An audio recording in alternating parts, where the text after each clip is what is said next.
Salve, salve, família, tudo bem? Som. Bom, família, hoje o nosso papo vai ser um pouco sobre quebrada e como que a inteligência artificial tem repercutido nos trabalhos criativos e na forma de empreender, né? E aí hoje a gente está aqui com a Andresa Delgado, que é diretora criativa, apresentadora da curadoria cultural, especialista em cultura nerd, já articulou eventos maravilhosos como o Perifacon e a Funk Exposição de Arte.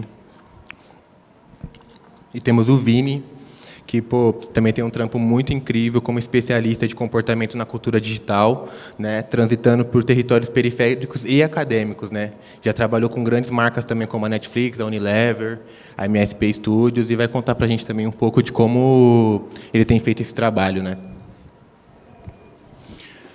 Para nortear um pouco esse papo, ele vai ser muito sobre como que a gente pode explorar a ferramenta da inteligência artificial e poder articular de uma forma mais criativa, né? Entender como que a inteligência artificial ela pode fortalecer os negócios de quebrada e tem também a gente perder a nossa identidade e os códigos dos nossos territórios, né?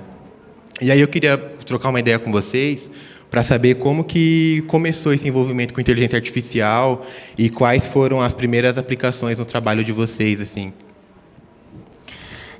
Primeiro, agradecer o convite.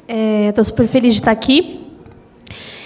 Quando eu recebi o convite, eu fiquei muito desconfiada, porque eu, na verdade, sou uma grande crítica da inteligência artificial. E aí eu falei assim, cara, vou sentar lá e vou falar que eu odeio esse negócio.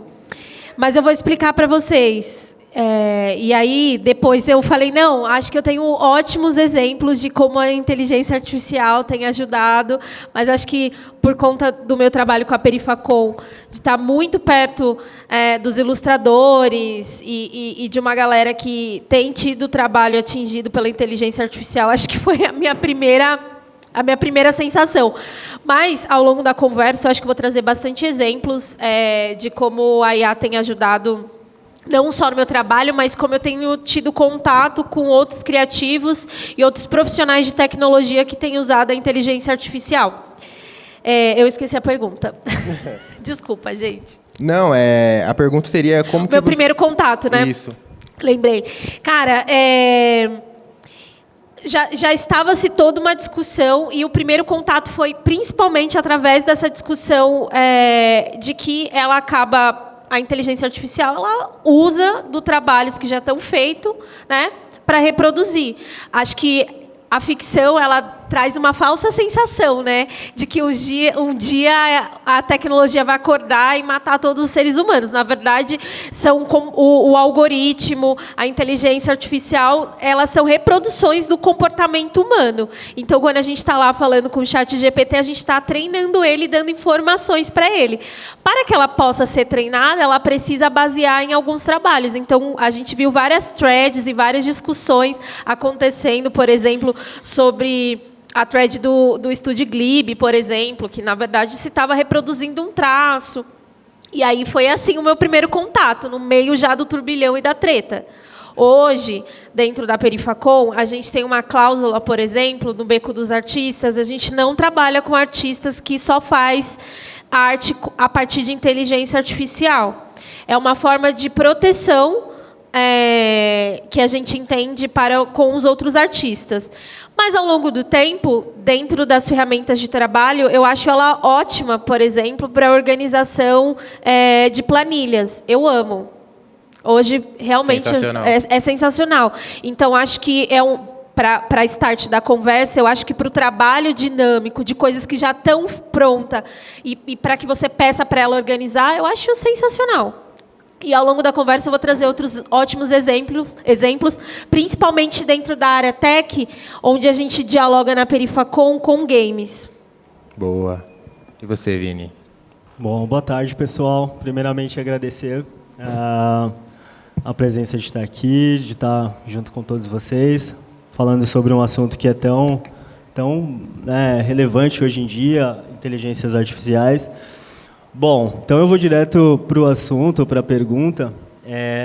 falando diretamente sobre a minha primeira relação com as inteligências artificiais.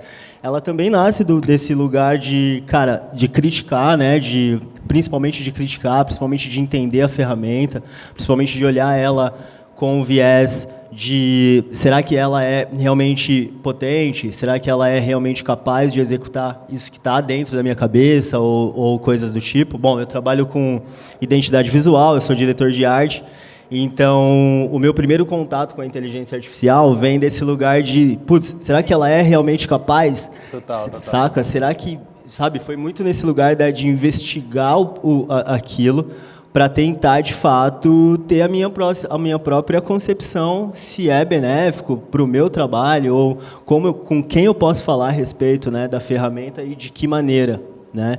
Então, bom, a partir do momento que eu começo a usar ela, eu vou ali naquele lugar de investigar, de tirar o máximo e de, principalmente naquele lugar de eu duvido que ela vai fazer o que eu estou pensando e etc. Então eu fui muito garimpo real, né? Fui muito nessa dinâmica e pasmem, assim, ela realmente botou em pé aquilo que eu estava na cabeça, saca? E aí indo para esse sentido de trabalhar com imagem e de construir essas narrativas visuais, eu acabo optando por usar a inteligência artificial para antever o meu processo, né? Para construir um processo, entender o custo dele, sabe? Entender toda a dinâmica de produção dele, entender o que eu vou precisar, que luz eu vou precisar. Então, eu consigo fazer um trabalho, basicamente, de pré-produção, sem utilizar, na maioria das vezes, referências reais, né? Eu vou construindo ali. Um exemplo mais palpável do meu último trabalho foi acho que o primeiro trabalho que eu tomei coragem de utilizar, que era um trabalho mais independente, foi um trabalho que eu fiz para o rapper póstumo, né, Sabotage. A gente trabalhou numa linha de produtos para ele e o meu principal insight do produto que nós estávamos desenvolvendo para ele era já a campanha e não o produto. Então, por essa razão, eu construí a campanha, né, com referência de iluminação, de postura, de sombra e etc. Fui usando elementos ali para, no fim, desenvolver o produto que já estava na minha cabeça, né? Então, acho que tem também formas de utilizar a inteligência artificial, formas de doutriná-la, de ensiná-la, de fato. Eu acho que esse é o ponto mais relevante da discussão, é as pessoas entenderem que a gente está ensinando as inteligências artificiais a entenderem o que a gente está buscando como resposta e tudo mais. Então, o meu trabalho nasce desse lugar com as inteligências artificiais, de provocá-las. Boa. E falando um pouco sobre oportunidades e falando um pouco sobre transformar, né? Eu queria saber quais são as principais oportunidades que vocês enxergam que a IA ela pode trazer para a economia criativa, principalmente de quebrada. Tem uma conversa anterior, e aí que antecede. 2023, a gente foi fazer a Perifacon lá em Cidade Tiradentes. E aí, Cidade Tiradentes, assim, era um lugar era o lugar onde a gente ia fazer a segunda edição, que era a segunda edição quando aconteceu a pandemia. Então, a gente fez todo um trabalho de pesquisa no território, e aí veio a pandemia. E lá em 2020, a gente tinha as informações que era um dos maiores complexos de moradia popular, né, conhecido como CDHU, da América Latina. E, assim, péssimo acesso à internet e não tinha McDonald's. A Pan está aqui, a gente até estava fazendo um trabalho essa semana e a gente estava falando do McDonald's.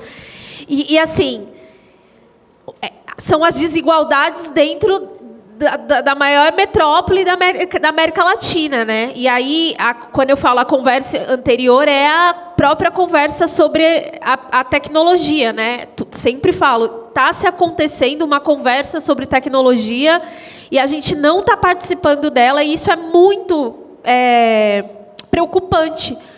Porque como é que eu vou conseguir falar de inteligência artificial, e eu vou responder a sua pergunta, se eu não estou conseguindo entender nenhum acesso desse morador à internet? Gente, isso é muito louco. A gente também fez um trabalho 2023, que foi falar sobre o uso das lan houses na periferia, que é uma coisa que as pessoas, que existe ainda, que as pessoas, é um lugar, e foi muito louco, porque a adaptação desse uso de tecnologia se deu para o cara que ele conta, né? Eu tive que trazer uma máquina melhor porque a galera agora joga CS, joga LOL, então eu tenho que ter uma máquina melhor, mas um lugar também de orgulho de prestação de serviço. Então eu estou falando de uso de inteligência artificial e aí eu vou descendo nas camadas, né? Qual o acesso à internet que esse morador tem, né? Hoje a gente sabe que o 5G nem chegou em vários territórios periféricos. E aí eu vou ter uso dessa internet, dessas tecnologias em lan houses e o telecentro, já estava me fugindo o nome, telecentro. Telecentro é uma coisa que ainda roda muito na periferia, que são os telecentros que estão dentro desses equipamentos públicos. E aí a gente desce para responder a sua pergunta, Rick, que é esse uso da tecnologia de inteligência artificial para os criativos, para os negócios de periferia, eu vejo muito numa organização, que era uma coisa que a gente também estava falando essa semana, dos negócios, no que tange pensar cálculo mesmo, sabe? Porque hoje o empreendedor, ele precisa ser o social media, ele precisa ser o jurídico, ele precisa organizar o financeiro. Então, eu vejo muito um caminho. E eu acho que a gente tem que propor mesmo o uso da inteligência artificial para ajudar a organizar os negócios. Porque é isso, gente. A inteligência artificial nunca vai conseguir, principalmente quando a gente fala de Brasil, fazer a coisa que o brasileiro faz. Assim. É uma inteligência que a gente nunca vai conseguir, que a inteligência artificial nunca vai conseguir fazer. Porque, inclusive, é uma inteligência ancestral. Mas a gente precisa usar essa tecnologia para ajudar esses empreendedores a organizar os seus negócios. Então, está aí uma coisa, já propondo aquelas. Eu acho que a gente precisa avançar para ajudar essa galera a organizar o seu CNPJ, principalmente os empreendedores. Já os criativos, tem uma coisa que é muito legal, que é uma ferramenta que eu uso, que é mapeamento de conversa. Eu não acho que nem botar inteligência artificial para fazer seu roteiro, mas é mapear as conversas, quais são os virais. Isso já ajuda os criativos, principalmente os criativos de favela. E aí eu acho que é num lugar assim, até mesmo de convencimento para mim mesma, que sou muito crítica da inteligência artificial, que é como é que essa ferramenta ela pode sim ser uma grande aliada da periferia. A gente conseguindo anteceder a discussão sobre as desigualdades dentro da tecnologia, porque também não dá para a gente sentar aqui e falar, não, todo mundo tem acesso. Desculpa, me estendi. Total. Achei que eu não tinha nada para falar, tenho muitas coisas. Você, Vini. Bom, com relação a... Qual era a pergunta mesmo? Não, mano, a pergunta é quais são as principais oportunidades que você enxerga que a IA ela pode trazer para a economia criativa e de quebrada? Sim. Bom, eu tô com uma colinha aqui justamente porque são assuntos que a gente tem discutido, né? A gente tem discutido e eu acho que o principal fator dessa relação com a inteligência artificial tem a ver com a diversificação, né? De diversificar assuntos, diversificar produções. Eu acho que também, como ela trouxe aqui para a gente a relação dos negócios de periferia, dos empreendedores de periferia, eu sinto que esses modelos de negócios, com a ajuda das inteligências artificiais, tendem a também serem escalados, sabe? Escalonados e mudado, também indo para uma perspectiva de mudança de modelos de negócio dentro da periferia.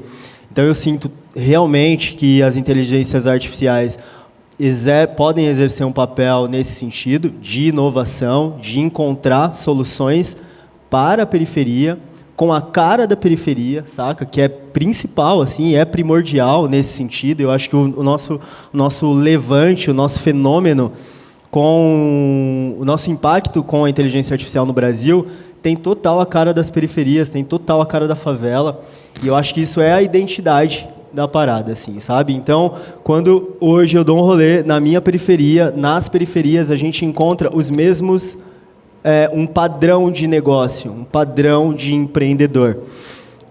Isso conflita, isso estagna alguns comerciantes e etc., mas, ao mesmo tempo, enxerga, com o uso da inteligência artificial, esses empreendedores conseguem enxergar novas possibilidades, que é o que ela falou sobre as lan houses, né, que acabam sendo, na verdade, se for parar para analisar de fato, é um hub de criação, ainda mais do ponto de vista de prestar serviço, da preocupação de prestar serviço, e não só ser ali um estabelecimento de entretenimento ou de diversão.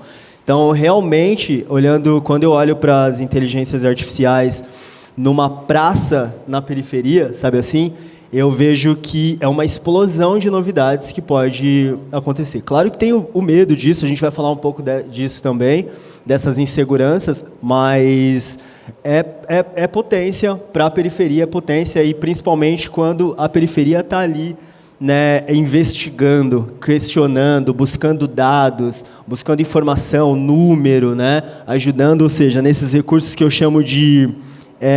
que é se dispor de estruturas complexas.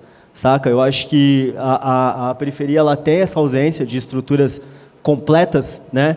O periférico tem a ausência de ser completo, e as inteligências artificiais elas conseguem, ao mesmo tempo, ser esse assessor, saca? Total. Falando um pouco dessas barreiras, né, que a gente tem falado aqui, Andresa, como que você vê, quais são essas barreiras que ainda você enxerga que a IA, que a gente tem na quebrada com acesso à IA ainda, assim? Eu até, enfim, na pergunta anterior, eu estava falando do acesso ao básico, né, que Sim. é um 5G de qualidade. A gente tem um dado que é de mais ou menos 40% do morador de favela, ele não consegue chegar ao fim do mês com os dados móveis. Então, existe uma precariedade no básico, no simples. E eu sempre falo, a gente tem uma falsa sensação que todo mundo tem um celular na mão, e que não é assim, gente. Quando a gente vai, por exemplo, volta da pandemia, uma preocupação que a gente teve, principalmente quando a gente estava fazendo esse estudo em Cidade Tiradentes, a gente precisa pensar uma comunicação offline, porque a gente está falando do morador de favela, que não é que ele está 100% conectado. A gente vai precisar falar do evento, falando da Perifacom, a gente vai rodar cartaz, vai rodar carro do ovo, e pensar que a faixa ela é um tipo de tecnologia para poder conversar com o morador de favela. Então, como... E aí, eu me sinto mais, na verdade, instigada a trazer também essa dúvida para vocês, que é como alinhar... esse debate que precisa ser feito, que eu preciso incluir a tecnologia com uma falta de acesso, porque no final do dia também tem a ver com recurso, com dinheiro. Então, acho que essa é uma das maiores dificuldades. E eu vou deixar já a indicação, que esses dias alguém até falou para mim, nossa, Andresa, realmente, você é muito curadora, né? Porque você está sempre indicando coisa. Então, além dessa matéria que a gente fez sobre aonde estão as lan houses na periferia, vou deixar de indicação para vocês verem o Roda Viva, que a Nina da Hora estava participando, que era sobre inteligência artificial, e que eu acho que é uma extensão dessa conversa aqui. Foi, acho que, o penúltimo Roda Viva, com o Nicolás, que é um neurocientista brasileiro, e se aponta vários caminhos dentro das desigualdades quando a gente pensa a tecnologia, né? De novo, a gente foi educado muito pelos filmes, e a gente tem uma falsa sensação que a tecnologia ela tem vida própria. Não. Muitas coisas do que a gente acha que é tecnologia, filtro, são seres humanos atrás de um computador de países de terceiro mundo fazendo filtragem. Então, eu vou pagar lá... Todo mundo já deve ter visto, deve ter tido algum tipo de contato com esse tipo de discussão. Eu tenho um funcionário da Índia, num país de terceiro mundo, tendo que fazer filtragem de conteúdo. Então, é isso que a gente também precisa colocar na conta desses debates, que é o quanto se avança com tecnologias e o quanto isso se volta para o morador de favela, que ele vai ser a mão de obra barata ou ele não vai ter nem esse tipo de acesso. Ao mesmo tempo, eu acho que quando a gente tem acesso mínimo para recursos, as coisas que se criam são incríveis, porque também são soluções para o cotidiano e para o dia a dia do morador de favela. Então, assim, esse debate aqui não é um debate fácil, né? Porque a gente também, e aí, uma coisa que eu entendi, que cara, não é que a IA é a inimiga, não é. A gente precisa fazer esse debate, porque, inclusive, a gente precisa acessar essa tecnologia. Então, assim, é um debate muito difícil, mas que eu acho que ele está acontecendo. Eu li no roteiro, tem uma pergunta que é para a gente trazer exemplos. Quando for, eu vou trazer assim, uns 2, 3 exemplos de uso de inteligência artificiais de pessoas que eu admiro muito, assim, para além das coisas que eu tenho visto dentro da própria Perifacol nos espaços de tecnologia. Bom, já embicando essa pergunta que a Andressa fez, Vini, queria que você começasse para a gente, também falasse um pouco dos exemplos inspiradores que vocês já viram, que usaram IA e que foram um ótimo impacto social, assim. Bom, eu tenho analisado as inteligências artificiais, né, como ela tem desenrolado no mercado e em todo o cenário, sempre do ponto de vista de impacto realmente social, independente da roupagem que ela está usando ou da mensagem que está sendo enviada. Eu sinto que as inteligências artificiais já têm um impacto social absurdo, né, na globalização. Então, eu acho que a questão da gente entender o que é impacto social e como ele se difunde na parada é exatamente o que a inteligência artificial está fazendo agora, assim, sabe? Eu acho que a gente está tentando buscar um plano que pareça e que demonstre o impacto social, e as inteligências artificiais é praticamente um robô aqui andando com a gente e em contato social, tá ligado? O tempo inteiro conosco. Então, eu sinto que quando eu olho projetos, quando eu olho a própria ferramenta, eu já vejo que ela traz todo esse impacto social para as comunidades, tanto para um contexto globalizado, tanto para a comunicação, modelo de linguagem, que eu acho que, se a gente for falar de impacto social, eu acho que a linguagem, e nós estávamos falando anteriormente sobre a linguagem da periferia, isso é impacto social. Então, quando eu olho, novamente, só para reforçar, quando eu olho as inteligências artificiais e eu vejo quem ou quantas pessoas estão utilizando ali aquilo, o perfil, é dali que vai sair o impacto social. Então, né, ela, como a gente disse aqui, ela não faz a parada sozinha, ela precisa de um contexto, ela precisa de um embasamento, e somos nós, os seres humanos, que fazemos essa parte antes, saca? Então, eu acho que a ferramenta por si só, ela já é quase que uma metáfora, né, o próprio objeto do impacto social, sabe? E aí, como a gente utiliza essa ferramenta é a grande discussão do momento. Super, Andressa. Cara, eu fiquei pensando, e aí, de novo, voltando de quando chegou o convite, e aí eu estava com muita coisa para fazer, até demorei para responder, e aí eu virei para a Fê e falei assim, eu vou sentar lá, vou ficar falando, vou falar só mal de IA. E aí, depois ela falou assim, Andressa, com certeza você tem ótimos exemplos. E aí eu lembrei, sei lá, 20 minutos depois eu falei, realmente, eu lembrei, eu queria muito falar desse case para vocês, que a galera da 2050, eles têm um projeto, um protótipo, que se chama o Amaro. A galera da 2050 é um lab de tecnologia lá no Morro do Santo Amaro. Jean, um querido. Conheci ele em 2022, quando a gente faz a Perifacol de retomada da pandemia, e aí ele participou de 2 debates, e eles fizeram essa IA, né, que é o Amaro, e é muito legal porque o Amaro, ele aprende com os moradores do Morro do Santo Amaro. Então, ele tem a identidade visual, a identidade visual dos moradores, mas também o jeito de falar. Mas como essa coisa da inteligência artificial, o Jean estava me contando, enfim, a gente estava fazendo uma reunião, que eles foram fazer uma apresentação do Amaro em outro lugar, e o Amaro estava falando em francês. Então, cara, eu acho isso um ótimo exemplo de uso de inteligência artificial por moradores de favela. E aí a gente volta na coisa do avanço do recurso. Como que a galera conseguiu fazer? Porque chegaram junto e financiaram. Então, existem outras possibilidades e novas possibilidades dentro desse universo, mas é preciso a gente pensar a questão da distribuição do recurso e da ética. Porque, por exemplo, ao mesmo tempo, a gente tem visto dentro dos aplicativos de pedido de comida, uma galera usando inteligência artificial para fazer foto de comida. Isso não é um uso ético da inteligência artificial, né?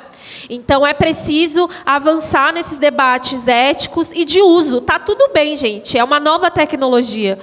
E aí é a hora que a gente desce e vai amenizando, entendendo que, cara, não, a gente é possível, né?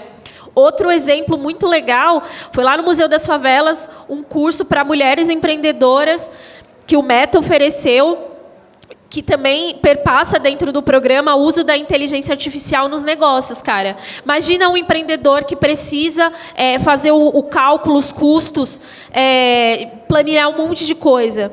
Hoje você já consegue pedir para o Gemini. Gente, eu estou muito viciada em pedir planilha para o Gemini. Eu amo. Tá? Isso aí é um uso ético e tranquilo de inteligência artificial.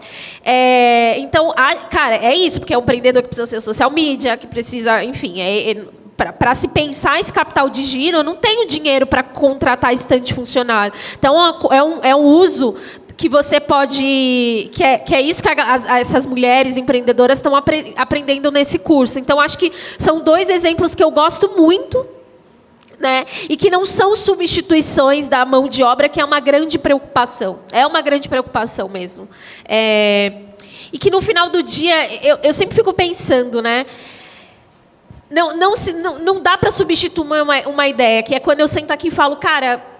Tem coisa que só o brasileiro consegue fazer. E aí pensar nesse uso da inteligência artificial, que, na verdade, ela é uma ferramenta, um caminho para se alcançar e para se melhorar um negócio. Assim. Eu acho que foi até interessante, legal participar desse papo aqui, porque eu também acho que fiquei um pouco mais convencida e um pouco mais tranquila. E eu acho que é importante que a gente consiga fazer esses debates para que a gente ache soluções. Então, nessa tanto de dicas aí, eu acho que uma das pessoas também que tem... produzido um debate muito legal é a Nina da Hora, que tem o Instituto Nina da Hora, e que são pessoas negras de periferia pensando tecnologia. Cara, não tem conversa sobre tecnologia sem a periferia. Não tem, porque somos nós que, no final do dia, vamos trabalhar, né? E no final do dia também somos os que vão ser excluídos, né? Então é importantíssimo que a gente participe desses debates. Show, maravilha.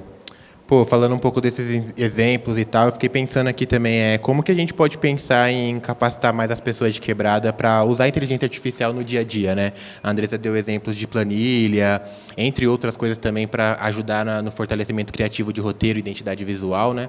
Mas, para além disso, no dia a dia, o que vocês pensam, assim? Cara, eu penso muito a utilização das inteligências artificiais voltada para a educação. Eu acho que na verdade, assim, o assunto top, para depois a gente começar a falar de qualquer outro assunto no que a inteligência artificial pode ou não ajudar, sacou? Então, eu sinto que a educação é o ponto, sim, da gente conseguir levar educação no sentido também de informação, sacou? Que é completamente diferente uma coisa da outra. Então, né, quando a favela entende que ela tem ali um mecanismo que pode trazer para ela informação, né, e que a educação pode ser alterada, né?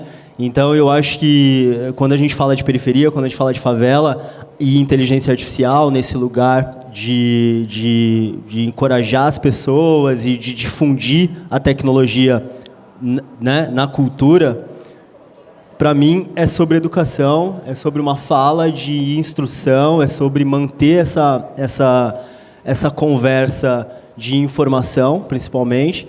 Então, eu sinto que é o melhor caminho, assim, para iniciar uma conversa na periferia, falando de repente com escolas, falando com instituições, levando esse diálogo mais adiante, mas sempre buscando agregar esse fator de conhecimento, de fato, que acho que é importante o favelado descobrir, saber e ter essa informação de que a informação está na palma da mão, saca?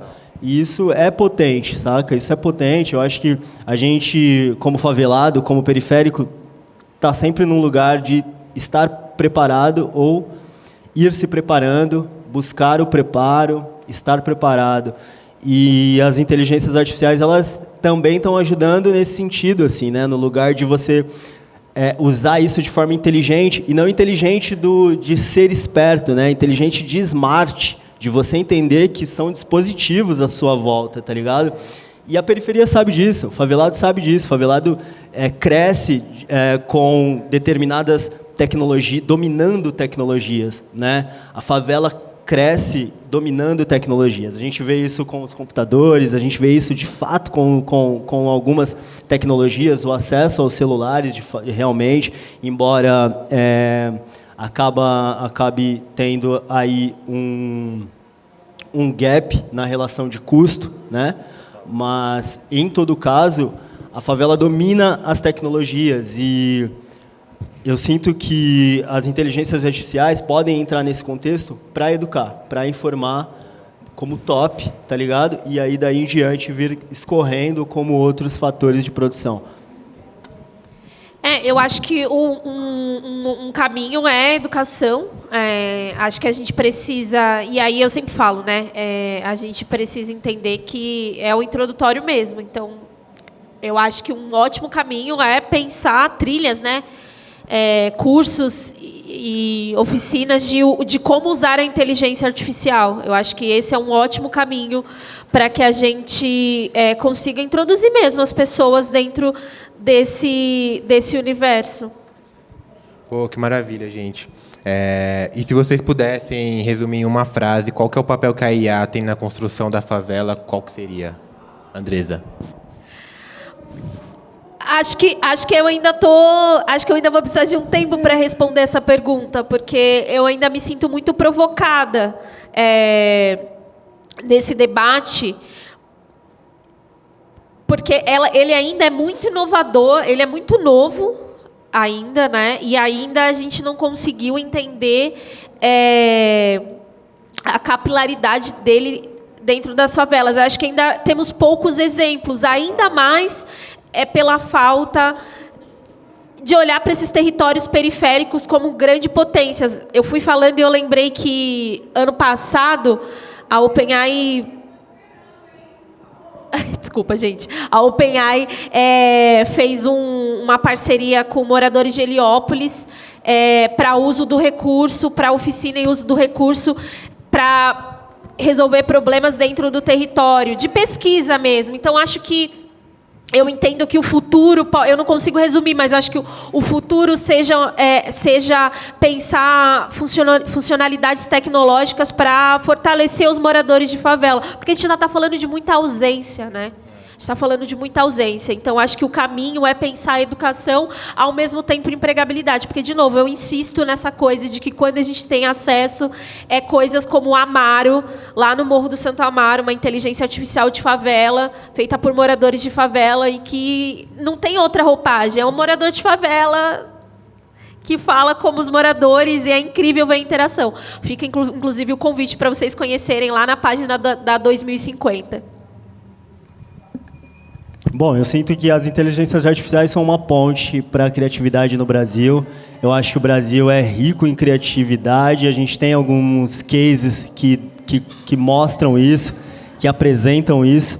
E as inteligências artificiais se tornaram uma ponte para que isso pudesse acontecer também com muito mais originalidade. Aliás, com mais originalidade, até porque aqui a gente está falando de favela, então a gente está falando de um ponto de vista que muito provavelmente o global não conhece, né? O jeito de falar, o jeito de se comunicar, a linguagem, o que vende, o que não vende, como vende. Então eu acho que as inteligências artificiais é uma ponte, e por ser uma ponte, precisa tomar bastante cuidado com isso, mas elas, na minha percepção, servem dessa forma. Assim, é uma janela, é uma ponte, é realmente um lugar onde as pessoas podem, de fato, se conectar com universos paralelos. Então, acho que é esse que é o match que me faz acreditar que elas não são, em todo caso, ruins ou vão levar para algum lugar nesse sentido.